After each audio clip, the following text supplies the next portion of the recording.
இன்னைக்கு நம்ம டிஸ்கஸ் பண்ண போற டாபிக் வந்து cervical கேன்சர் அவேர்னஸ் பத்தி. இந்த ஜான்வரி மந்த் வந்து it is regarded as a cervical cancer awareness month. இதுல என்ன நம்ம முக்கியமா பேச போறோம்னா, ஒரு விஷயம் வந்து ஸ்கிரீனிங், ரெண்டாவது வந்து வேக்சினேஷன். ஸ்கிரீனிங்னா என்னன்னா, சிம்டம்ஸ் வரதுக்கு முன்னாடி நம்ம பார்க்கறது. ஸோ cervical கேன்சர் ஸ்கிரீனிங் வந்து கேன்சர் வரத்துக்கு 15 இயர்ஸ் முன்னாடியே நம்ம ஒழுங்கா ஸ்கிரீனிங் பண்ணிட்டோம்னா நம்மளால கண்டுபிடிக்க முடியும். அதுக்கு நம்ம கைனகாலஜிஸ்ட்டை விஷுவல் இன்ஸ்பெக்ஷன் ஆஃப் சர்விக்ஸ் அப்படின்னு பண்ணிட்டு அவங்க வந்து பேப்ஸ்மியர்ன்ற ஒரு டெஸ்ட் எடுப்பாங்க. ஸோ இது எல்லா பெண்களும் கண்டிப்பாக எடுத்துக்கணும் ஒரு 1 to 2 இயர்ஸ். இதனால நம்மளால cervical கேன்சர் ஸ்கிரீனிங் முறையை வந்து கரெக்டாக ரெகுலராக பண்ணிக்க முடியும். ரெண்டாவது விஷயம் வேக்சினேஷன்.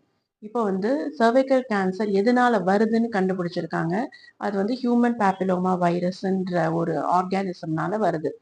ஸோ இப்போ அதுக்கு அகேன்ஸ்டா வேக்சின் வந்து இருக்கு. அதுக்கு பேர் வந்து ஹெச்பிவி வேக்சின்.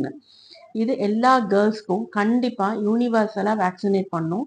இது ரொம்ப எஃபெக்டிவ் cervical கேன்சர் ப்ரிவென்ட் பண்றதுக்கு.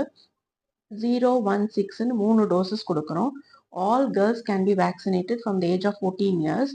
ஸோ கண்டிப்பா உங்க கேர்ள்ஸ்க்கு இந்த வேக்சின் போட்டுட்டு கரெக்டான ஸ்கிரீனிங் முறையை பண்ணீங்கன்னா இந்த ஒரு ட்ரெட்டட் டிசீஸ்ல இருந்து we can protect our cells.